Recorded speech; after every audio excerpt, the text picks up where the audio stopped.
Job లేక ఇబ్బంది పడుతున్నారా? అయితే మెడికల్ కోడింగ్ మీకు మంచి ఆప్షన్. వెంటనే కాల్ చేసి కోర్సులో జాయిన్ అవ్వండి. నమస్తే అమ్మా. నమస్తే అమ్మా. అమ్మ, కమెంట్ బాక్స్ లో ఒక ధర్మ సందేహం చూశాను. మిమ్మల్ని అడుగుతానన్న ఎలా కడిగి పడేస్తారని నాకు డౌట్ వస్తుంది. ఇల్లు తుడిచి స్నానం చేయాలా, స్నానం చేసి ఇల్లు తుడవాలా అన్నది ఒక క్వశ్చన్. అమ్మా, ఇల్లు తుడుస్తున్నారు అందరూ వాళ్ళంతటా వాళ్ళు పని వాళ్ళు లేకుండా? తుడవట్లేదు అనుకోండి, మరి ఇంకా ఇళ్లలో అంటే ఇక్కడ ఎక్కడ వరకు వస్తుందో నేను చెప్తా. పని వాళ్ళు లేకుండా వీళ్ళే ఇల్లు తుడుస్తున్నారు అన్నది మొదటి మాట. ఒకవేళ పని వాళ్ళు ఉన్నా చాలా మంది ఇప్పటికి కూడా చాలా మంది దేవుడి గది అవి వాళ్లే చుమ్ముకుంటారు. వంటగది కాకపోయినా దేవుడి గది వరకు వాళ్ళే శుభ్రం చేసుకుంటారు. వంటగది కూడా మేము దేవుడికి నైవేద్యం పెడతాం గనక మేమే శుభ్రం చేసుకుంటాం, పని వాళ్ళు రావడం దేనికని చేసుకునే వాళ్ళు ఉన్నారు. వీళ్ళ అంటే మనం వెలిగించాం కదమ్మా, అసలు స్టవ్ కూడా ఆన్ చేయం కదా, తుడబందే. ఎందుకు ఆన్ చేయరమ్మా? కాఫీలు టీలు తాగు కదా చేసుకుంటాం పనులన్నీ. వంటకైతే చెయ్యం గాని కాఫీకి పెట్టుకుంటాంగా, పెట్టుకోరా? అంటే కాఫీ కూడా వాళ్ళు ఇల్లు తొడవకుండా స్నానం చేయకుండా కాఫీ తాగని వాళ్ళు ఉన్నారా? మేమైతే ఉన్నామమ్మా. మా అత్తగారు ఒప్పుకోరు అసలు. కొన్ని కొన్ని కొన్ని కొంత జాతి ఉంది ఇంకా. అదే అంటున్నారు, ఉన్నారా అంటే కాఫీకి కూడా తాగరా? కాఫీ స్నానం చేయకుండా? స్నానం కాదమ్మా, ఇల్లు తొడవడం విషయం. అది అంటే ఇప్పుడు ఏమైంది? అర్థం ఏమైంది ఇప్పుడు చెప్పండి. అందుకే నేను అడిగింది, ఏమైంది? కాఫీ స్నానం చేశాక కాదు, ముందరే తాగుతారు కదా, తాగే స్నానం చేస్తారు కదా. అంటే ఇల్లు చిమ్ముకున్నాక స్నానం చేస్తున్నారు, తప్పేం లేదు. ఎందుకంటే మనమే ఇల్లంతా చిమ్ముకోవాల్సి వచ్చిన, బంటిల్లు పెద్దదిగా ఉండి బాగా దుమ్ము పొట్టి నిన్నటి రోజున ఏదో చాలా పనులు అయ్యి ఎక్కువసేపు, మామూలుగా అయితే 5 నిమిషాల్లో అయిపోతుంది, కానీ కొంచెం ఎక్కువగా ఉంటే అన్ని చేస్తే ఎక్కువసేపే పడుతుంది. అట్లా చేసుకుంటే చెమట పడుతుంది కదా, అందుకని తర్వాత స్నానం చేయొచ్చు అని అనుకుంటా. అసలు కాన్సెప్ట్ అది అంతకన్నా ఇంకేం లేదు. కాకపోతే దేవుడి గది మాత్రం స్నానం చేశాక చుమ్ముతారు. అసలు అది మనం ఇంకా బ్లడ్ లో అది లేదు, లోపలికి వెళ్ళాం కదమ్మా, దేవుడి గదిలోకి వెళ్ళము అంటే పొద్దున్న లేచాక వెళ్ళాం. సాయంకాలం అయితే స్నానం చేయకపోయినా పొద్దున స్నానం చేసుకుంటాం వెళ్ళి పెడతాము. లేదు దేవుడి దగ్గర ఉన్న కుంకుమ భరణ కావాలో ప్రసాదం తీసుకోవాలో అంటే మరీ 1-2 పనులు చేసిన బట్టలు కాకపోతే పెడతాం, అంతే కదా, అంతే వెళ్ళి తెచ్చుకుంటాం. కనుక ఇక్కడ అర్థమైపోయింది, మిగిలినటువంటి చోట కూడా ఇల్లంతా స్నానం చేసి తుడవాలంటే ఎక్కడ కుదురుతుందమ్మా? అప్పటికి ఎప్పుడవుతుంది? 8కో 9కో అవుతుంది. పిల్లలందరు లేవాలి, ఇంట్లో వాళ్ళందరు లేవాలి, అప్పుడు కదా, అంతే కదా. ఇది ఇలాంటివన్నీను ఎక్కడో ఏదో ఎవరో చెప్పడం పూర్వ పద్ధతి ఏం కాదు. అయితే పూర్వంలో పెద్దవాళ్ళు కంపల్సరీ అనేవారు కదమ్మా, స్నానం చేసే అసలు పడక గది నుంచి బయటికి రావాలి, ముఖ్యంగా పిల్లలు పుట్టని వాళ్ళు. కాదమ్మా, ఎట్లా పూర్వకాలం స్నానం చేసి పడక గదిలోంచి ఎట్లా వస్తారు? పూర్వకాలం స్నానాల గదులు పడక గదుల్లో ఉండేవా? అటాచ్డ్ బాత్రూమ్స్ లేవు కదా, లేవు కదా, బయటకు వచ్చాకే కదా. ఆఖరికి మనం లఘుశంక తీర్చుకోవాలన్నా పడక గదిలోంచి బయటకు వచ్చి బయటికి వెళ్లాల్సిందే కదా. ఏం మాట్లాడుతున్నారమ్మా? అసలు మనకి దేనికి కనెక్ట్ చేయాలో తెలియకుండా మాట్లాడడం వల్ల వస్తుంది.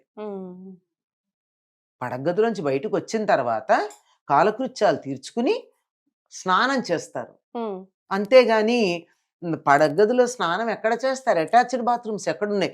ఇప్పటికీ చాలా పల్లెటూళ్ళల్లో అటాచ్డ్ బాత్రూమ్స్ లేవు. ఇప్పటికీ ఈ మహానగరంలో కూడా పాతకాల పిల్లి ఏమైనా ఉన్నట్టయితే వాటికి టాయిలెట్స్ బాత్రూమ్స్ బయటే ఉన్నాయి. మరి అట్లాంటప్పుడు పడగదిలోంచి స్నానం చేసి బయటకి ఎట్లా వస్తారు? ఎక్కడ పుట్టిందమ్మా మరి ఇది? ఎక్కడ పుట్టింది అని అడక్కండి, ఎక్కడైనా ఏదైనా పుట్టచ్చు. వినేవాళ్ళు ఉంటే చెప్పేవాడు ఏదైనా చెప్తున్నాడమ్మా. అది నేను చెప్పేది సెన్సిబులా లేదా అని ఆలోచించుకోవటం లేదు, చెప్పేవాడు సరిగ్గా చెప్తున్నాడా లేదని వినేవాళ్ళు ఆలోచించుకోవటం లేదు. స్నానం పడగదిలో స్నానాల గది అటాచ్డ్ లేనప్పుడు స్నానం చేసి బయటికి ఎట్లా వస్తారు? వంటింట్లో కూడా రాకూడదు అని ఎక్కడా లేదమ్మా. వంట చేయకూడదు అంటే పూర్వం పొయ్యి గట్టు వేరే ఉండేది, చిన్న మామూలే నేల మీదే ఉన్న పొయ్యి, ఆ పొయ్యి కొంచెం ఇది ఎత్తుగా ఉండి దాని మీద పొయ్యి ఉండే ఆ ప్రాంతానికి వెళ్ళరు, మిగిలినంతా తిరుగుతారు. తిరగకుండా ఎట్లా కుదురుతుంది? రాత్రి తిని పట్టిన అంట గిన్నెలు ఎంగిలి గిన్నెలు బయట వెయ్యాలి అంటే స్నానం చేశాక ఎంగిలి పళ్ళాలు ముట్టుకోరు కదా. మరి కొంచెం ఎవరికి వాళ్ళు ఎవరో చెప్పారని కాదు, మన అనుకూలం, మన సౌకర్యం, మన మనసు చెప్పింది వీటన్నిటిని కూడా చేసుకోవాలి. ఉమ్, ఇవన్నీ చేశాక స్నానం చెయ్యండి. ఉమ్, లేదు నాకు స్నానం చేస్తే గాని వంటిల్లు చిమ్మవటానికి వీలు లేదు అని ఎవరికైనా మనసులో ఉంటే ముందు రోజు రాత్రి అన్నీ బయట పెట్టేసుకోండి. మరి ఎవరికి వాళ్ళు వాళ్ళకున్న సౌకర్యాన్ని బట్టి వాళ్ళకున్నటువంటి వీలుని బట్టి ఏర్పాట్లు చేసుకోవాలి. ఉమ్, ఎవరో ఏదో చెప్పారని ఎట్లా కుదురుతుంది? వాళ్ళు ఎవరో ఆగ్నేయంలో ఇది పెట్టుకోవాలి, స్టవ్ పెట్టుకోవాలి అని చెప్పారట. ఉమ్, ఫ్లాట్లో ఆగ్నేయంలో వాళ్ళకి సింహద్వారం ఉంది. ఆయన క్లోజ్ చేసి బాత్రూమ్ క్లోజ్ చేసి బాత్రూమ్ తలుపు తెరిపించి బాత్రూమ్ని ఫ్లాట్ చేసి అట్నుంచి ఎంట్రన్స్ పెట్టుకున్నాడు ఫ్లాట్లో.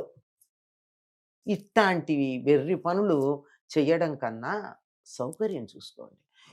ఎందుకు చెప్తారు అంటే ఉమ్, సాధారణంగా చీపురుతో ఇళ్ళు చిమ్ముతాం, చెత్త తీస్తాం గనక చీపురు ముట్టుకుంటే చేయగడుక్కోమంటారు. ఉమ్, చేయగడుక్కోమంటే స్నానం చేయమనా?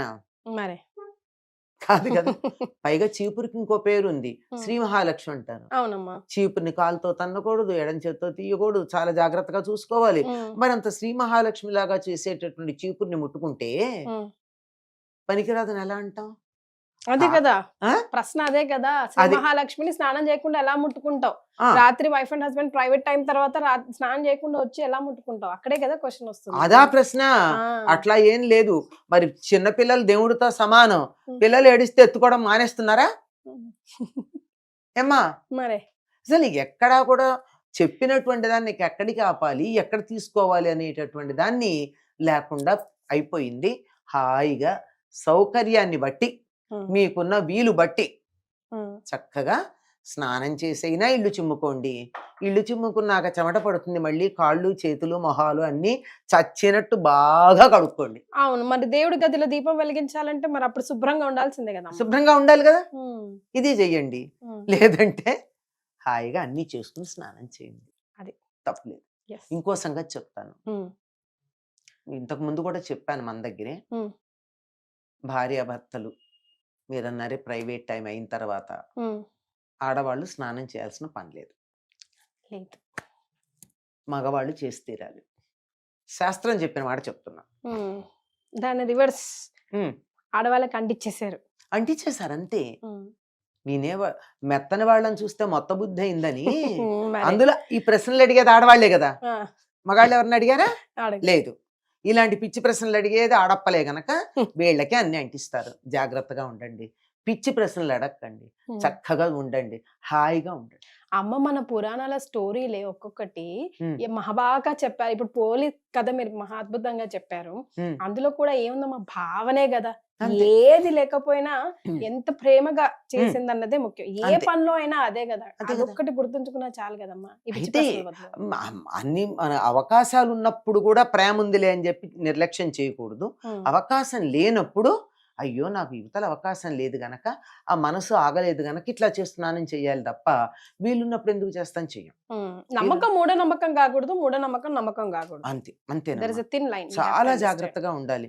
ప్రతి దానికి కూడా మన సనాతన ధర్మంలో మన వాళ్ళు చేసింది ఏమిటంటే ఒక ఆదర్శప్రాయమైనటువంటి వాతావరణానికి సరిపోయిన రూల్స్ ఇచ్చారు. ఉమ్, అన్నీ బాగుంటే ఇలా పాటించండి, తేడా వస్తే కన్సెషన్స్ ఉన్నాయి, ఉన్నాయి. అన్నిటికీ ఉంది. అన్నింటికీ ఉన్నాయి. అందుచేత పిచ్చి పిచ్చి బుర్రలు చెడగొట్టుకోకండి, జాగ్రత్తగా. అన్నిటికీ నేను ఒకటే చెప్తాను, శాస్త్రం కూడా ఏం చెప్పిందో తెలుసా? మా. శాస్త్రం వివరించి చెప్పలేని సందర్భంలో ఇంట్లో ఉన్న అందరికన్నా ముసలి ఆడవాళ్ళ దగ్గరికి వెళ్ళి ఈ సందర్భంలో ఏం చేయాలని అడిగి ఆవిడ ఏం చెప్తా చేయండి అని చెప్పింది. Yes.